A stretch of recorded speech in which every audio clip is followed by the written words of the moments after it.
ಪ್ರಧಾನಮಂತ್ರಿ ಕಿಸಾನ್ ಸಮ್ಮಾನ್ ನಿಧಿ ಯೋಜನೆ ರೈತರ ಜೀವನದಲ್ಲಿ ಒಂದು ಭದ್ರತೆಯಂತೆ ಕಾರ್ಯನಿರ್ವಹಿಸುತ್ತಿರುವ ಯೋಜನೆ. ಈ ಯೋಜನೆಯಿಂದ ವರ್ಷದಿಂದ ವರ್ಷಕ್ಕೆ ಕೋಟಿ ಕೋಟಿ ರೂಪಾಯಿಗಳ ಸಹಾಯಧನ ದೇಶದ ರೈತರ ಖಾತೆಗಳಿಗೆ ನೇರವಾಗಿ ಜಮೆಯಾಗುತ್ತಿದೆ.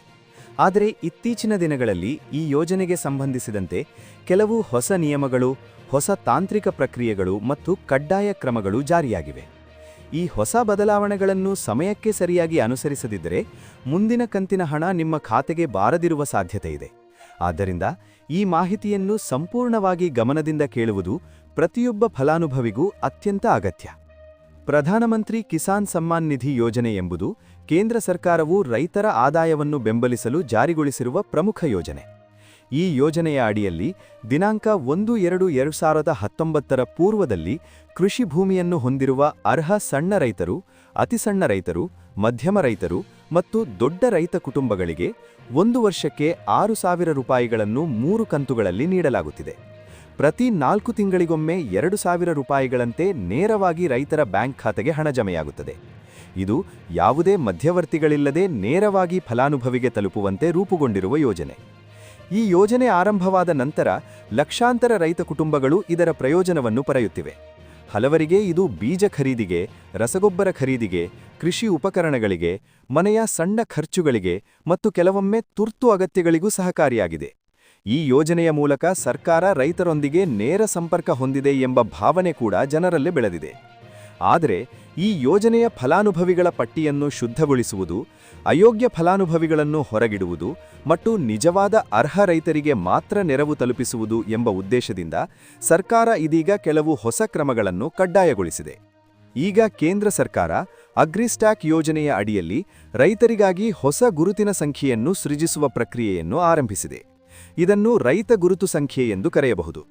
ಈ ಗುರುತು ಸಂಖ್ಯೆ ಸೃಜನೆಯ ಉದ್ದೇಶವೆಂದರೆ ದೇಶದಾದ್ಯಂತ ರೈತರ ಮಾಹಿತಿ ಒಂದೇ ಕೇಂದ್ರಿತ ವ್ಯವಸ್ಥೆಯಲ್ಲಿ ದಾಖಲಾಗಿ ಯಾವ ರೈತ ಎಷ್ಟು ಭೂಮಿ ಹೊಂದಿದ್ದಾರೆ, ಯಾವ ಯೋಜನೆಗಳ ಲಾಭ ಪಡೆಯುತ್ತಿದ್ದಾರೆ, ಯಾವ ರೈತ ಅರ್ಹ, ಯಾರು ಅಯೋಗ್ಯ ಎಂಬುದನ್ನು ಸ್ಪಷ್ಟವಾಗಿ ಗುರುತಿಸಲು ಸಾಧ್ಯವಾಗಬೇಕು. ಇದರಿಂದ ಭವಿಷ್ಯದಲ್ಲಿ ಎಲ್ಲಾ ರೈತ ಸಂಬಂಧಿತ ಯೋಜನೆಗಳು ಹೆಚ್ಚು ಪಾರದರ್ಶಕವಾಗಲು ಸಹಕಾರಿಯಾಗುತ್ತದೆ. ಕರ್ನಾಟಕ ರಾಜ್ಯದಲ್ಲಿ ಈಗಾಗಲೇ ಪ್ರೂಟ್ಸ್ ಎಂಬ ತಂತ್ರಾಂಶದ ಮೂಲಕ ರೈತರ ಮಾಹಿತಿಯನ್ನು ಸಂಗ್ರಹಿಸಲಾಗುತ್ತದೆ. ಈ ಪ್ರೂಟ್ಸ್ ತಂತ್ರಾಂಶದಲ್ಲಿ ರೈತರ ಹೆಸರು, ಭೂಮಿಯ ವಿವರ, ಸರ್ವೆ ಸಂಖ್ಯೆ, ಬ್ಯಾಂಕ್ ವಿವರ, ಆಧಾರ್ ಸಂಖ್ಯೆ ಮತ್ತು ಇತರೆ ಮಾಹಿತಿ ದಾಖಲಾಗಿರುತ್ತದೆ. ಈಗ ಈ ಪ್ರೂಟ್ಸ್ ತಂತ್ರಾಂಶದ ಮಾಹಿತಿಯನ್ನು ಕೇಂದ್ರ ಸರ್ಕಾರದ ಅಗ್ರಿಸ್ಟ್ಯಾಕ್ ವ್ಯವಸ್ಥೆಗೆ ಸಂಪರ್ಕಿಸಿ ಪ್ರತಿ ರೈತರಿಗೆ ಕೇಂದ್ರದ ಗುರುತಿನ ಸಂಖ್ಯೆಯನ್ನು ಸೃಜಿಸುವ ಪ್ರಕ್ರಿಯೆ ನಡೆಯುತ್ತಿದೆ. ಕೆಲವು ರೈತರಿಗೆ ಈಗಾಗಲೇ ಈ ಕೇಂದ್ರದ ಗುರುತಿನ ಸಂಖ್ಯೆಯನ್ನು ಸೃಜಿಸಲಾಗಿದೆ. ಆದರೆ ಇನ್ನೂ ಬಹುತೇಕ ಫಲಾನುಭವಿಗಳಿಗೆ ಈ ಗುರುತು ಸಂಖ್ಯೆ ಸೃಜನೆ ಆಗಿಲ್ಲ. ಇಂತಹ ರೈತರು ಅಗತ್ಯ ಕ್ರಮಗಳನ್ನು ಪೂರ್ಣಗೊಳಿಸದಿದ್ದರೆ ಮುಂದಿನ ಪಿಎಂ ಕಿಸಾನ್ ಕಂತಿನ ಹಣ ಅವರಿಗೆ ದೊರೆಯದಿರುವ ಸಾಧ್ಯತೆಯಿದೆ. ಈ ಕಾರಣದಿಂದ ಕೃಷಿ ಇಲಾಖೆ ರೈತರಿಗೆ ಜಾಗೃತಿ ಮೂಡಿಸುವ ಕೆಲಸವನ್ನು ಆರಂಭಿಸಿದೆ. ಈ ಪ್ರಕ್ರಿಯೆಯಲ್ಲಿ ಪ್ರಮುಖವಾಗಿ ಕಡ್ಡಾಯವಾಗಿರುವುದು ರೈತರ ಇಕೆವೈಸಿ, ಎಲೆಕ್ಟ್ರಾನಿಕ್ ಒಪ್ಪಿಗೆ, ಒಟಿಪಿ ಆಧಾರಿತ ದೃಢೀಕರಣ ಮತ್ತು ಆಧಾರ್ ಇ-ಸೈನ್. ಅಂದರೆ ರೈತರು ತಮ್ಮ ಆಧಾರ್ ಕಾರ್ಡ್ಗೆ ಜೋಡಣೆಯಾಗಿರುವ ಮೊಬೈಲ್ ಸಂಖ್ಯೆಯನ್ನು ಬಳಸಿ ಒಟಿಪಿ ಮೂಲಕ ತಮ್ಮ ಗುರುತನ್ನು ದೃಢಪಡಿಸಬೇಕು. ಇದರಿಂದ ವ್ಯವಸ್ಥೆಗೆ ಖಚಿತವಾಗಿ ಯಾರು ನಿಜವಾದ ರೈತ, ಯಾರು ಫಲಾನುಭವಿ ಎಂಬುದು ಸ್ಪಷ್ಟವಾಗುತ್ತದೆ. ಇದರ ಜೊತೆಗೆ ರೈತರು ತಮ್ಮ ಹೆಸರಿನಲ್ಲಿರುವ ಎಲ್ಲಾ ಜಮೀನಿನ ವಿವರಗಳನ್ನು ಪ್ರೂಟ್ಸ್ ತಂತ್ರಾಂಶದಲ್ಲಿ ಸೇರಿಸಬೇಕು. ಕೆಲವರು ತಮ್ಮ ಹೆಸರಿನಲ್ಲಿ ಒಂದು ಜಮೀನು ಮಾತ್ರ ದಾಖಲಿಸಿ ಇನ್ನೊಂದು ಜಮೀನನ್ನು ದಾಖಲಿಸದೇ ಇರುವ ಸಂದರ್ಭಗಳು ಕಂಡುಬಂದಿವೆ. ಇಂತಹ ಅಸ್ಪಷ್ಟತೆಗಳನ್ನು ಸರಿಪಡಿಸಲು ಎಲ್ಲಾ ಜಮೀನಿನ ವಿವರಗಳನ್ನು ಕಡ್ಡಾಯವಾಗಿ ದಾಖಲಿಸುವಂತೆ ಸೂಚಿಸಲಾಗಿದೆ. ಈ ವಿವರಗಳು ಪೂರ್ಣವಾಗಿವೆ ಎಂದು ರೈತರು ಒಟಿಪಿ ಆಧಾರದಲ್ಲಿ ಘೋಷಣೆ ಕೂಡ ಮಾಡಬೇಕಾಗುತ್ತದೆ. ಇದು ರೈತರ ಸ್ವಯಂ ಘೋಷಣೆಯಾಗಿರುವುದರಿಂದ ನಂತರ ಯಾವುದೇ ಗೊಂದಲಗಳು ಉಂಟಾಗದಂತೆ ಇದು ಸಹಕಾರಿಯಾಗುತ್ತದೆ. ಈ ಕೇಂದ್ರದ ಗುರುತಿನ ಸಂಖ್ಯೆ ಇನ್ನೂ ಸೃಜನೆಯಾಗದ ರೈತರ ಪಟ್ಟಿಯನ್ನು ರೈತ ಸಂಪರ್ಕ ಕೇಂದ್ರಗಳಲ್ಲಿ ಲಭ್ಯವಾಗುವಂತೆ ಮಾಡಲಾಗಿದೆ. ಅಂದರೆ ನಿಮ್ಮ ಹೆಸರು ಈ ಪಟ್ಟಿಯಲ್ಲಿದ್ದರೆ ನೀವು ಇನ್ನೂ ಅಗತ್ಯ ಪ್ರಕ್ರಿಯೆಗಳನ್ನು ಪೂರ್ಣಗೊಳಿಸಬೇಕಾಗಿದೆ ಎಂಬುದಕ್ಕೆ ಇದು ಸೂಚನೆ. ಇಂತಹ ರೈತರು ತಮ್ಮ ಆಧಾರ್ ಕಾರ್ಡ್ಗೆ ಜೋಡಣೆಯಾಗಿರುವ ಮೊಬೈಲ್ ಫೋನ್ ಮತ್ತು ಪ್ರೂಟ್ಸ್ ತಂತ್ರಾಂಶದಲ್ಲಿ ಜೋಡಣೆಯಾಗಿರುವ ಮೊಬೈಲ್ ಫೋನ್ ಅನ್ನು ತೆಗೆದುಕೊಂಡು ಹತ್ತಿರದ ರೈತ ಸಂಪರ್ಕ ಕೇಂದ್ರಕ್ಕೆ ಭೇಟಿ ನೀಡಬೇಕು. ರೈತ ಸಂಪರ್ಕ ಕೇಂದ್ರಗಳಲ್ಲಿ ಸಿಬ್ಬಂದಿಯು ರೈತರಿಗೆ ಈ ಪ್ರಕ್ರಿಯೆಗಳನ್ನು ಪೂರ್ಣಗೊಳಿಸಲು ಸಹಾಯ ಮಾಡುತ್ತಾರೆ. ಅಲ್ಲಿ ನಿಮ್ಮ ವಿವರಗಳನ್ನು ಪರಿಶೀಲಿಸಲಾಗುತ್ತದೆ, ಅಗತ್ಯವಿದ್ದರೆ ತಿದ್ದುಪಡಿ ಮಾಡಲಾಗುತ್ತದೆ, ಇಕೆವೈಸಿ ಪೂರ್ಣಗೊಳಿಸಲಾಗುತ್ತದೆ, ಒಟಿಪಿ ಮೂಲಕ ದೃಢೀಕರಣ ಮಾಡಲಾಗುತ್ತದೆ ಮತ್ತು ಕೊನೆಗೆ ನಿಮ್ಮ ಕೇಂದ್ರದ ಗುರುತಿನ ಸಂಖ್ಯೆ ಸೃಜಿಸಲಾಗುತ್ತದೆ. ಈ ಗುರುತಿನ ಸಂಖ್ಯೆ ಸೃಜನೆಯಾದ ನಂತರ ಮಾತ್ರ ಮುಂದಿನ ಪಿಎಂ ಕಿಸಾನ್ ಕಂತಿನ ಹಣ ನಿಮ್ಮ ಖಾತೆಗೆ ಜಮೆಯಾಗಲು ಸಾಧ್ಯವಾಗುತ್ತದೆ. ಇಲ್ಲಿ ಮತ್ತೊಂದು ಮಹತ್ವದ ವಿಷಯವನ್ನು ಸ್ಪಷ್ಟವಾಗಿ ತಿಳಿದುಕೊಳ್ಳಬೇಕು. ಈ ಪ್ರಕ್ರಿಯೆ ದಿನಾಂಕ 1-2-2019 ಪೂರ್ವದಲ್ಲಿ ಜಮೀನು ಹೊಂದಿದ್ದ ರೈತರಿಗೆ ಮಾತ್ರ ಅನ್ವಯವಾಗುತ್ತದೆ. ಅಂದರೆ ಈ ದಿನಾಂಕದ ನಂತರ ಜಮೀನು ಖರೀದಿಸಿದವರು ಅಥವಾ ಈ ದಿನಾಂಕದ ನಂತರ ಮೊದಲ ಬಾರಿಗೆ ಜಮೀನು ಹೊಂದಿದವರು ಪಿಎಂ ಕಿಸಾನ್ ಯೋಜನೆಯ ಅರ್ಹ ಫಲಾನುಭವಿಗಳಾಗುವುದಿಲ್ಲ ಎಂಬ ನಿಯಮ ಇದೆ. ಇದರ ಉದ್ದೇಶ ಯೋಜನೆಯ ದುರುಪಯೋಗವನ್ನು ತಡೆಯುವುದು. ಇದಲ್ಲದೆ ದಿನಾಂಕ 1-2-2019 ಪೂರ್ವದಲ್ಲಿ ಜಮೀನು ಹೊಂದಿದ್ದರೂ ನಂತರದಲ್ಲಿ ತಮ್ಮ ಹೆಸರಿನಲ್ಲಿದ್ದ ಜಮೀನನ್ನು ಸಂಪೂರ್ಣವಾಗಿ ಮಾರಾಟ ಮಾಡಿ ಈಗ ತಮ್ಮ ಹೆಸರಿನಲ್ಲಿ ಯಾವುದೇ ಜಮೀನು ಇಲ್ಲದಿದ್ದ ರೈತರಿಗೆ ಪಿಎಂ ಕಿಸಾನ್ ಪಾವತಿಯನ್ನು ನಿಲ್ಲಿಸಲಾಗಿದೆ.